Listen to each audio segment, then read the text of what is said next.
नमस्कार, मैं हूं दीपाली राणा। आप देख रहे हैं कल का बाजार। आपके स्टॉक रिलेटेड सवाल, फिर जब वो निवेश की बात हो या बात हो ट्रेडिंग पोजीशंस की, सभी शो में हम करते हैं शामिल। आप अपने क्वेश्चंस में भेज सकते हैं और हमारे एक्सपर्ट की एडवाइस ले सकते हैं।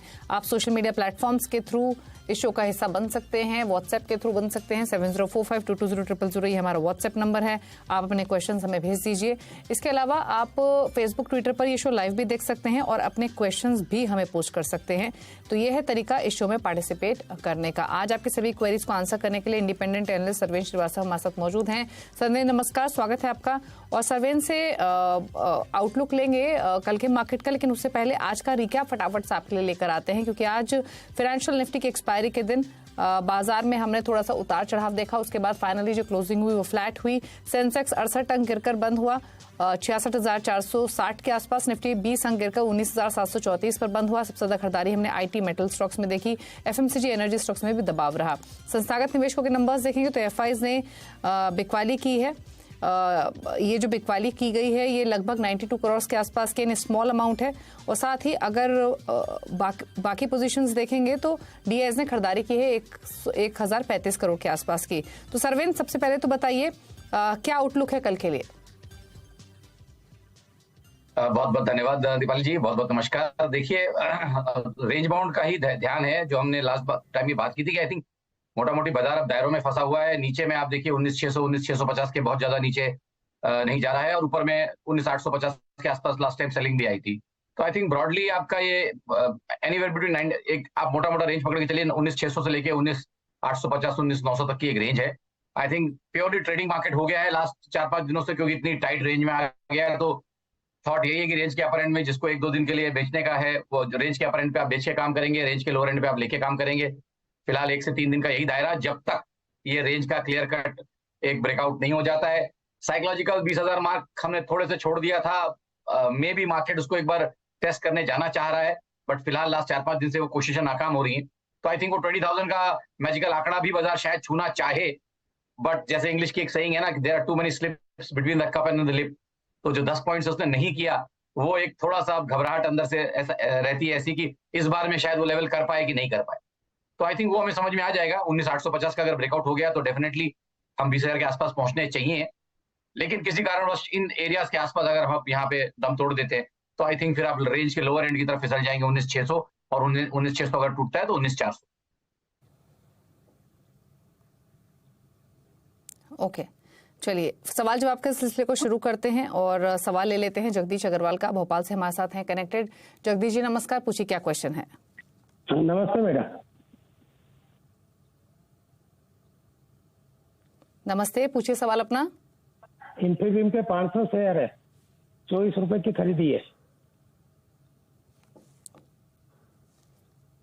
ओके, 24 रुपए की बाइंग है इन्फीबीम में। 500 स्टॉक्स है। पूछ लेते हैं क्या सजेशन रहेगा? 15 रुपए के आसपास ट्रेड कर रहा है तो नुकसान तो है, क्या करें अभी इस पोजीशन में? इन्फीबीम 24 की बाइंग है। देखिए, आप भी जानते हो, अगर जो ये हमारे शोज भी ये दर्शक जो रेगुलरली देखते हैं, पेनी स्टॉक्स हम हमेशा ये सजेस्ट करते हैं कि भाई देखिए अवॉइड करिए, और पैसे कमाने हैं तो पैसे कमाने के और भी बहुत अच्छे स्टॉक बहुत अच्छे जरिए हैं। तो अब यहाँ पे देखिए कोई बहुत स्ट्रॉन्ग राय नहीं, पेनी स्टॉक्स में कोई बहुत बड़ा आप रिसर्च क्या करेंगे, नीचे के दारों में ही फंसा हुआ है। अब मैं स्टॉप लॉस भी क्या दूं, 15 रुपए का स्टॉक है फिलहाल। तो आई थिंक उछालों में इनका भाव किसी कारण से आए तो आई थिंक मेरी तो राय इनको यहाँ रहेगी, निकल जाए और पैसे को कहीं अच्छी जगह डालें। आई डोंट थिंक ये सब स्टॉक्स जो है ये मुझे नहीं लगता कि इनको अभी फिलहाल करना चाहिए। ओके, निशांत हैं हैदराबाद से हमारे साथ। निशांत नमस्कार, बताइए क्या सवाल है आपका? हाय दीपाली, मेरा सवाल है आईएक्स के ऊपर। मेरा 150 शेयर है, 235 का खरीदारी है और लास्ट ईयर मैंने खरीदा था। अभी 17 मंथ्स का होल्डिंग हो चुका है, मेरे को लॉन्ग टर्म व्यू चाहिए। और दूसरा शेयर है मेरा साउथ इंडियन बैंक का, 10,000 शेयर है, 13 का बाइंग है। लास्ट ईयर मैंने खरीदा था, इसका भी लॉन्ग टर्म व्यू चाहिए। ओके, क्या सजेशन साउथ इंडियन बैंक और आईएक्स दोनों पर सर्वेंद्र? देखिए, आईएक्स किसी जमाने में बहुत कंसेंसस बुलिश कॉल था और बहुत कंसेंसस स्टॉक था। वही होता है जब ज्यादा भेड़चाल में कोई आदमी जाके कोई किसी एक जगह पर ट्रैप हो जाता है, तो आई थिंक ये होता है स्टॉक के साथ। बट अब जो देखिए बहुत बड़ी गिरावट ऑलरेडी हो चुकी है, तो मैं यहाँ से इनको नया ऐसा तो नहीं बोल सकता कि यहाँ से एग्जिट करें, क्योंकि काफी ज्यादा स्टॉक ऑलरेडी ऑलमोस्ट 70-80% रिट्रेसमेंट अपने पूरी लेग का कर चुका है। तो आई थिंक यहाँ थोड़ा पेशेंस अब देना पड़ेगा। इन सब स्टॉक्स में थोड़ा टाइम लगेगा रिकवर करने के लिए। आज जब ये फोन कर रहे हैं तो पहली बार शायद इसने जान दिखाने की कोशिश की है कि 120 के लेवल के पास से पलटा है, तो आज एक स्ट्रॉन्ग मोमेंटम और थोड़ा सा बढ़िया volume, better than the last 10 days, वो एक 10 दिन से बेटर वॉल्यूम आज हुआ है तो आईएक्स में। तो आई थिंक बने रहें। और अब मैं इनको यहाँ इतना अच्छा स्टॉक नहीं कि मैं इनको बोलूं कि भाई थोड़ा सा डॉलर कॉस्ट एवरेजिंग करें ताकि इनका वेटेड एवरेज प्राइस नीचे आए, बट मेरा थॉट ये है कि भाई फिलहाल बने रहें जब तक और क्लैरिटी नहीं आती। जो करंट पोजीशन है उस पर तो इनको मैं होल्ड ही करने को बोलूंगा, इस भाव से मैं इनको एग्जिट करने नहीं बोल सकता, और बाकी उछालों में राय लेते रहें। अब इसकी क्लैरिटी आज का दिन जो है इसका डे 1 मैं मान के चल रहा हूँ, तो अगर नेक्स्ट 15-20 डेज में आपको क्लैरिटी मिलेगी तो मेरे हिसाब से एक 10-15 दिन के बाद दोबारा व्यू जरूर ले लें, बट फिलहाल ट्रेड में बने रहें। ओके, AK सिंह हैं अब लखनऊ से हमारे साथ। सिंह साहब नमस्कार, बताइए क्या सवाल है आपका? नमस्कार सर, हमने आईपीओ जब निकला था न्यू इंडिया एश्योरेंस का तब से लिया हुआ है। 540 शेयर अभी दिख रहे हैं, अभी हमको समझ नहीं आ रहा क्या करना है उसका। 126 पर ये ट्रेड कर रहा है। कब लिया था आपने ये? आईपीओ का है, तब का है। आईपीओ की पाएंगे। आप क्या करेंगे इस पोजीशन में? न्यू इंडिया एश्योरेंस 385 की पाएंगे। जी, पहले तो उनका साउथ इंडियन बैंक रह गया था, उनको साउथ इंडियन बैंक में भी अभी फिलहाल होल्ड करने की राय है। वहां पे भी इनको 15-20 दिन के बाद व्यू लेना है, जो पिछले वाले कॉलर थे। अब रही बात न्यू इंडिया एश्योरेंस कंपनी की, यहाँ पे मेरे हिसाब से देखिए थॉट यही है कि अभी तो फिलहाल ट्रेड में बने रहें, और मेरे हिसाब से जो लेवल्स मुझे अभी इमीडिएटली दिख रहे हैं ऊपर में 140-145 का इमीडिएट इसका एक इंपॉर्टेंट लेवल्स हैं, जो हमने जैन फेब में हाई रखा था तकरीबन 140 के आसपास। तो आई थिंक 140 के ऊपर जब ब्रेकआउट कर लेगा तो बहुत अच्छे इसमें सेटअप्स बन रहे हैं मेरे हिसाब से। तो फिलहाल के लिए इनको राय है नेक्स्ट 3 से 6 महीने के लिए बने रहे। 140 के आसपास जब पहुंचे तो अलर्ट रहे, वो ब्रेकआउट होना इसके लिए जरूरी है। In the mean time I think 110 रुपए के नीचे अगर स्टॉप लॉस रखना चाहें तो 109 रुपए 40 पैसे का स्टॉप लॉस भी रखें, और यहाँ पे होल्ड करने की राय। ठीक है, तो ये है आपके लिए सजेशन। आपकी पोजीशन पर फिलहाल होल्ड कीजिए, थोड़ा नुकसान कम होने की जरूर पॉसिबिलिटी है। हैंसन बेंगलुरु से हमारे साथ कनेक्टेड हैं। हैंसन गुड इवनिंग, बताइए अपना सवाल। हेलो, गुड इवनिंग जी। मेरे पास एनबीसीसी के 400 शेयर है, 45.7 पे मैंने खरीदा था। तो अभी उसके एडवाइस चाहिए था। और ये ट्रेडिंग है या इन्वेस्टमेंट? इन्वेस्टमेंट की तरफ से किया था, 2 साल पहले खरीदा था एक्चुअली मैंने, अभी 2 साल हो गए हो। ओके, तो अब आपके बाइंग प्राइस पे आया है। दूसरा स्टॉक भी है कोई आपके पास? हाँ, दूसरा एक LIC हाउसिंग फाइनेंस का, मैं कुछ दिन पहले फोन किया था तो 420 का एक टारगेट बताया था, तो अभी वही तकरीबन पहुंच गया उधर। तो उसके बारे में अगर टारगेट क्या कुछ एडवाइस चाहिए था। रिवाइज, ठीक है। 420 नए टारगेट्स क्या हो सकते हैं LIC हाउसिंग पर सर्वेंद्र? दूसरा NBCC 45.7 की बाइंग, ऑल्दो 2 साल पुरानी बाइंग है NBCC में, लेकिन अब इनके भाव पर आया है ये स्टॉक। नहीं, काफी पेशेंस इन्होंने रखा है। एनबीसीसी भी जस्ट लाइक अभी हमने इसके पहले आईएक्स बात की थी, एक कंसेंसस बाय था एक जमाने में, और काफी सारे लोग इसमें हैं। तो आई थिंक ऐसे मौकों पे ही डिसअपॉइंटमेंट ज्यादा हो जाते हैं। इसने बहुत टाइम ले लिया है, बड़ा करेक्शन यहाँ पे भी हो चुका है, और बहुत लोगों को इससे उम्मीद है, बट किसी कारण से स्टॉक उतना बढ़िया प्रदर्शन कर नहीं पाया लास्ट 3-4 सालों में। तो आई थिंक अब लास्ट 2-3 सालों में एक अच्छा बेस बना है, जो मुझे दिखता है कि जो एक अच्छा बेस बना है तकरीबन 35-40 के बीच में। नीचे गया था एक बार कोविड के टाइम पे, बट उसके बाद से आई थिंक 30-35 के लेवल्स को होल्ड करता है, उससे बहुत ज्यादा नीचे नहीं जाता क्लोजिंग बेसिस पे, क्वार्टरली मंथली क्लोजिंग बेसिस पे उसके नीचे नहीं रहता। तो आई थिंक अब यहाँ बने रहे ट्रेड में, इनके भाव के आसपास ही है। इमीडिएट बेसिस पर जो मुझे टारगेट्स दिखते हैं वो मुझे दिखते हैं कि भाई 59, 80, 60 वाला जो हाई है इसका, जो इसने रखा था दिसंबर 2021 का, आई थिंक वो चैलेंज होगा, और वही इसके लिए 60 रुपए का ही इसका जो लक्ष्मण रेखा है वो इसके लिए डिसाइड करेगी कि अभी फाइनली फिर कहाँ जाके रुकेगा। तो आई थिंक ट्रेड में बने रहे हैं एनबीसीसी में, और फ्लेवर वही है कि भाई इस समय जो ऐसे तरह के स्टॉक्स हैं उनको थोड़ा टाइम देना पड़ेगा। 60 रुपए के आसपास ध्यान रखें, जब आए तो वहां पे दोबारा व्यू लें। इन द मीन टाइम चाहे तो 38-40 के आसपास एक स्टॉप लॉस ट्रेडिंग, इसमें ट्रेडिंग तो नहीं रहेगा बट एक स्टॉप लॉस 38-40 पे जरूर लगा के रखें। LIC हाउसिंग फाइनेंस में हमारे शोज में भी अभी डेफिनेटली एक बार बात आई थी, तो मोटा मोटी अभी जो शॉर्ट टर्म टारगेट जो उन्होंने बोले वो 420 के आसपास के आ गए हैं। मेरे हिसाब से ट्रेडिंग स्टॉप लॉस का यहाँ पे, क्योंकि प्रॉफिट हो रहा होगा इनको ट्रेड में मैं एज्यूम करके चल रहा हूँ, तो मेरे हिसाब से बने रहे ट्रेड में और ट्रेडिंग स्टॉप लॉस का यहाँ इस्तेमाल करें। आई थिंक 398.40 पे एक स्टॉप लॉस लगा के रखें और बने रहें। पूरे बाजार का भी यही फ्लेवर है कि नेक्स्ट वीक टू 15 डेज बहुत क्रूशियल है निफ्टी के ब्रेकआउट के लिए भी और स्टॉक की चालों के लिए भी। तो अगले 10-15 दिनों में जो भी रहें, अलर्ट रहें, और अगर बाजार में ब्रेकआउट हो गया तो इन सब स्टॉक्स में काफी अच्छे टारगेट आएंगे। समीर हैं अब लखनऊ से। समीर नमस्कार, पूछिए सवाल अपना। नमस्कार मैम, डीएलएफ मैंने आज 505 में करीब 300 शेयर लिए हैं, तो क्या फ्यूचर है? और सेकंड, स्पाइस जेट मैंने ना 50 रुपीज़ के एवरेज में करीब 1300 शेयर लिए हुए हैं, तो आप क्या सजेस्ट करते हैं दोनों पे? स्पाइस जेट 51 के आसपास की बाएंगे और 505 पे डीएलएफ आज ही खरीदा है, क्या करे सर्वेंद्र?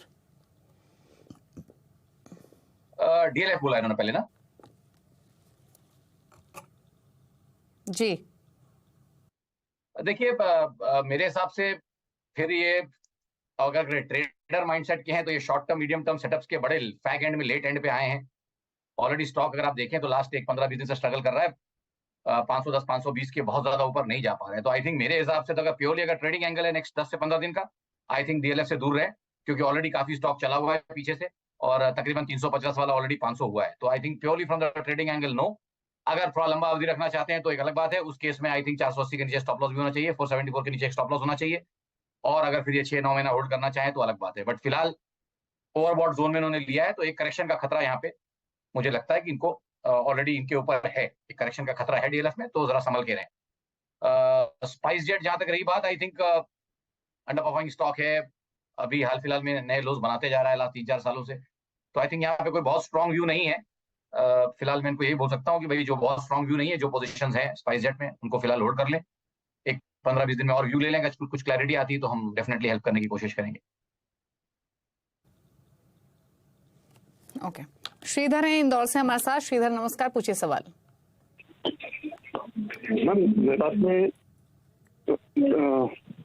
दीपक नाइट्रेट के 248 शेयर्स है, 2277 अमाउंट है उनका, मतलब एवरेज, और साल भर से ज्यादा मैंने होल्ड किया उनको, तो अभी क्या करना चाहिए? एक साल पुरानी होल्डिंग दीपक नाइट्रेट में अभी भी 200-250 रुपए का नुकसान है, क्या करे सर्वेंद्र? ये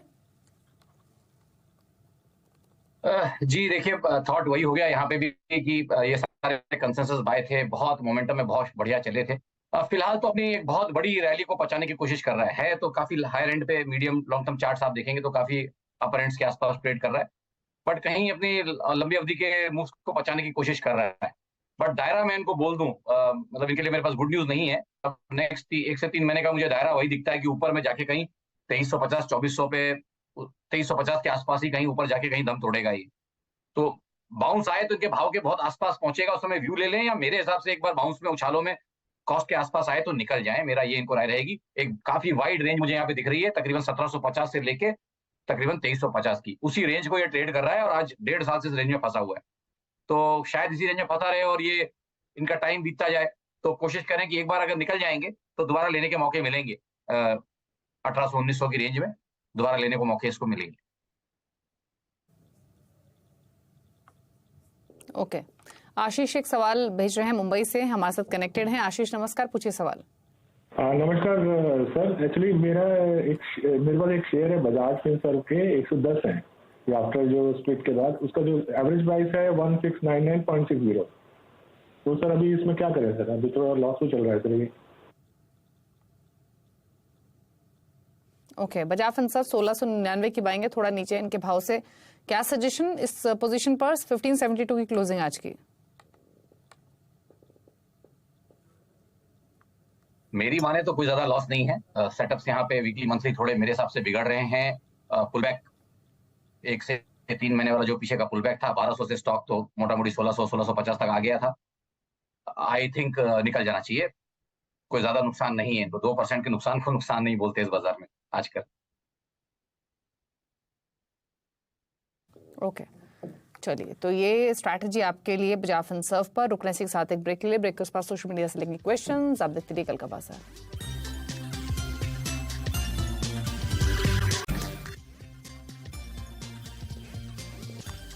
आप दे रहे हैं कल का बाजार। सरवीन श्रीवास्तव हमारे साथ मौजूद है अभी क्वेरीज को आंसर करने के लिए। फटाफट से सवाल अब सोशल मीडिया से पिक कर लेते हैं और सवाल ले लेते हैं पहले ट्विटर से, उसके बाद फेसबुक से भी कुछ क्वेश्चंस को पिक करेंगे। और ट्विटर पर एक सवाल हमें भेजा है संदीप ने RVNL पर 111 की पाएंगे, 400 स्टॉक्स बुक किया होल्ड। आई थिंक फिलहाल होल्ड रखना चाहिए, यहाँ पे होल्ड रखना चाहिए। BM अख्तर एक सवाल भेज रहे हैं, पेटीएम पर 555 की बाएंगे, 2 साल का नजरिया। नहीं, 2 साल का नजरिया तो यहाँ नहीं दे पाऊंगा, डेटा ही नहीं है उस लायक कि मैं इनको 2 साल का नजरिया दे पाऊं। बट शॉर्ट टर्म में आई थिंक एक डिसेंट बॉटम बना जो इसने नीचे पैनिक में बनाया, डबल बॉटम बनाया था इसने 600 के नीचे, और आई थिंक अराउंड 500 रुपए तक जो गया था, और अभी फिलहाल एक अच्छा मूव आया है, उसी मूव को ये पचा रहा है। आई थिंक टुवर्ड्स 700, 680, 700 अच्छे सपोर्ट्स हैं, और जब तक शॉर्ट टर्म में वो टूटते नहीं है तब तक रुझान पॉजिटिव है। संदीप कुठारिक फेसबुक पे सवाल भेज रहे हैं कि इनके पास KPIT टेक्नोलॉजीज था, लेकिन इन्होंने वो 1024 पर बेच दिया, अब ये दोबारा एंट्री करना चाहते हैं तो किस लेवल पे करें। और दूसरा सवाल है इनका HDFC AMC पर, यहाँ पर 32 स्टॉक्स हैं, 1880 की बाइंग है। देखिए KPIT टेक में तो मैं इनको बोलूंगा कि फिलहाल बने रहें, और दोबारा एंट्री तो मतलब सॉरी निकल चुके हैं, तो दोबारा एंट्री तो अभी मैं इनको बोलूंगा, ये ऑलरेडी प्रॉफिट्स ले चुके हैं KPIT टेक में, री एंट्री कर रही है। हाँ, तो री एंट्री अभी इतनी जल्दी ना करें, आई थिंक रुक जाएं, एक छोटी गिरावट के लिए रुक जाएं। तो KPIT टेक में तो मैं इनको रुकने के लिए बोलूंगा, काफी ओवरबॉट स्टॉक है और थोड़ा रिस्क टेरिटरी में खड़ा है, मुझे लगता है नीचे में फिसलेगा तो 950 वाला लेवल वापस एक बार आएगा, तो थोड़ा वेट कर लें, यहाँ पे इनको वेट करना चाहिए। और दूसरा स्टॉक इनका मैं मिस कर गया, आवाज कट गई थी। और HDFC AMC 1880 की बाइंग। जी, HDFC AMC यहाँ पे भी मेरी राय यही रहेगी कि इनको मेरे हिसाब से होल्ड करके रखें, ट्रोलिंग स्टॉप लॉस का इस्तेमाल करें, और जो मुझे अब अच्छे लेवल्स दिख रहे हैं जहां I think clear cut short term trend supports हैं, और वो है तकरीबन 2400 के आसपास, तो आई थिंक थोड़ा उससे नीचे रखें। 2364 वहां पे अगर एक स्टॉप लॉस रखेंगे तो आई थिंक अच्छा रहेगा, 2364 पे एक स्टॉप लॉस रखें और मेरे हिसाब से ट्रेड में बने रहें। ठीक है, एक सवाल हमें भेज रहे हैं रितेश पांडे, SRF में लॉन्ग टर्म व्यू है, 2210 की बाइंग है और लॉन्ग टर्म टारगेट जानना चाहते हैं। SRF में इनको लॉन्ग टर्म व्यू चाहिए, आई थिंक देखिए मेरा थॉट तो ये रहेगा कि स्टॉक की पिटाई तो हुई, साइडवेज कंसोलिडेशन में गया, एक बड़ी रेंज बना रहा है, बहुत बड़ी रेंज बना रहा है, उसके लोअर एंड पे है, तो I think medium to long term as long as 1980 2000 के ऊपर टिका है, उसके नीचे बंद नहीं दे रहा। मेरा मानना है कि अपनी रेंज के लोअर एंड से इसने इन्वर्जन मारा है अभी, और अपर एंड में जाता है तो तकरीबन 2600-2650 तक जाता है, तो ब्रॉडली इसकी 2000 से 2600 की रेंज है। रेंज के जितना नीचे के लेवल में पकड़ेंगे उतना इनको मुनाफा ज्यादा होगा, तो फिलहाल तो थोड़ा चल गया है, बट अगर नीचे मिले रेंज के लोअर एंड पे मिले तो आई थिंक लेना चाहिए। ठीक है, चलिए, तो ये सजेशन है सरवेंद की तरफ से इन स्टॉक्स पर। शुक्रिया सरवेंद शो में आने के लिए और सभी क्वेरीज को आंसर करने के लिए, थैंक यू सो मच। इसी के साथ एक ब्रेक उस पर भी खबर जारी है CNBC आवाज पर। नमस्कार।